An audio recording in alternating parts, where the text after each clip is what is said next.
राज्यातील 50,000 पेक्षा जास्त असलेल्या होमगार्डच्या विविध मागण्यांसाठी आज आझाद मैदानात लाक्षणिक आंदोलन करण्यात आलेलं आहे। राष्ट्रीय बहुजन महासंघाच्या वतीने या ठिकाणी निदर्शने करण्यात आलेली आहेत।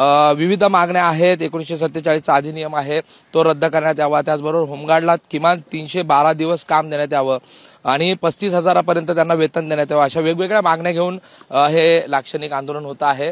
आणि नेमक्या काय मागण्या आहेत आणि पुढे आंदोलनाची दिशा काय असणार आहे? आता सर, प्रामुख्याने आमची मागणी ही आहे की होमगार्डला 322 दिवस काम द्या। होमगार्ड कायदा 1947 आहे त्याच्यामध्ये बदल करा। आणखीन जे 2005 साली रिटायर झालेले आहेत त्यांना कायमस्वरूपी एक मानधन द्या, अशा पद्धतीच्या मागण्या आहेत।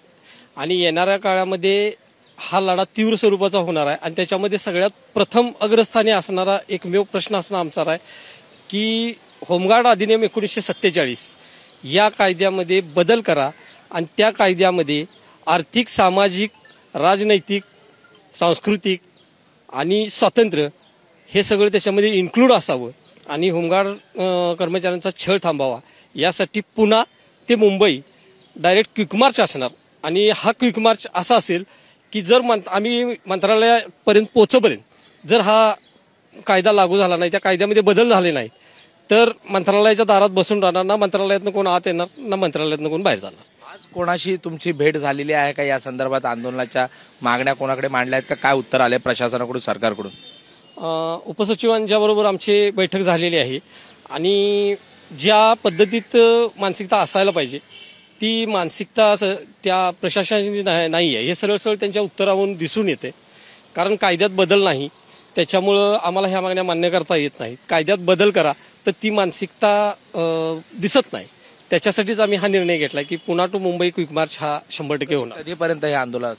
लवकरच ते जाहीर केलं जाईल। सर, काही होमगार्ड माझ्याबरोबर आहेत। नेमक्या तुमच्या आणखीन काही मागण्या आहेत? 312 दिवसापेक्षा जास्त वेळ तुम्हाला त्या ठिकाणी ड्युटी देण्यात यावी, 35,000चं मानधन देण्यात यावं, किती त्रासाला सामोरं जावं लागतं या सगळ्यांना आणि का आज रस्त्यावर उतरावं लागलंय? माझं नाव मंगेश रामचंद्र शिंदे आहे।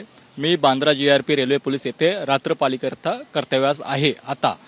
तर मी इथे कर्तव्य करत असताना मला जशी पोलिसांना सुविधा भेटते, जसं त्यांना रिटायर झाल्यावर PF वगैरे पेन्शन वगैरे, जसं आम्हाला काहीच नाही आहे सुविधा।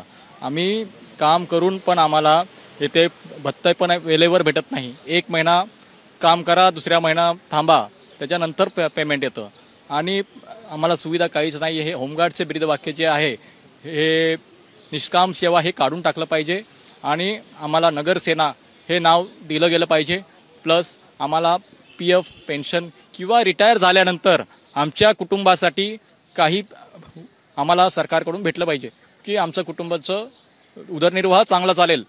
आणि आमच्या होमगार्डसाठी हे पाऊल आज या साहेबांनी आम्हाला मदत केली आहे। आम्ही सर्व होमगार्डनी एकत्र यावं आणि एकजुटीने हा लढा लढायचा आहे आणि हे तीव्र आंदोलन होणार आहे।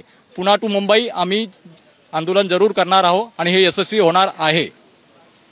ज्या पद्धतीने आपण बघितलं होमगार्ड्स आहेत इथे आणि या ठिकाणी जे पदाधिकारी आहेत महासंघाचे, त्यांनी आता आंदोलनाची जे आहे पुढे आंदोलन तीव्र करण्यात येईल। मुंबई ते पुणे क्विक मार्च करण्यात येईल आणि त्याचबरोबर मंत्रालयासमोर देखील हे निषेध करण्यात येईल, अशा प्रकारे इशारा जो आहे तो सरकारला दिलेला आहे। त्यामुळे आता सरकार या संदर्भात काय पावलं उचलतं, त्यांनी मांडलेले जे प्रश्न आहेत त्या संदर्भात सरकार त्यांना काय उपाययोजना करतं हे पाहणं देखील गरजेचं आहे। कॅमेरा पर्सन अरविंद वारगेचा प्रशांत बडे, ABP माझा, मुंबई। ABP माझा, उघडा डोळे बघा नीट।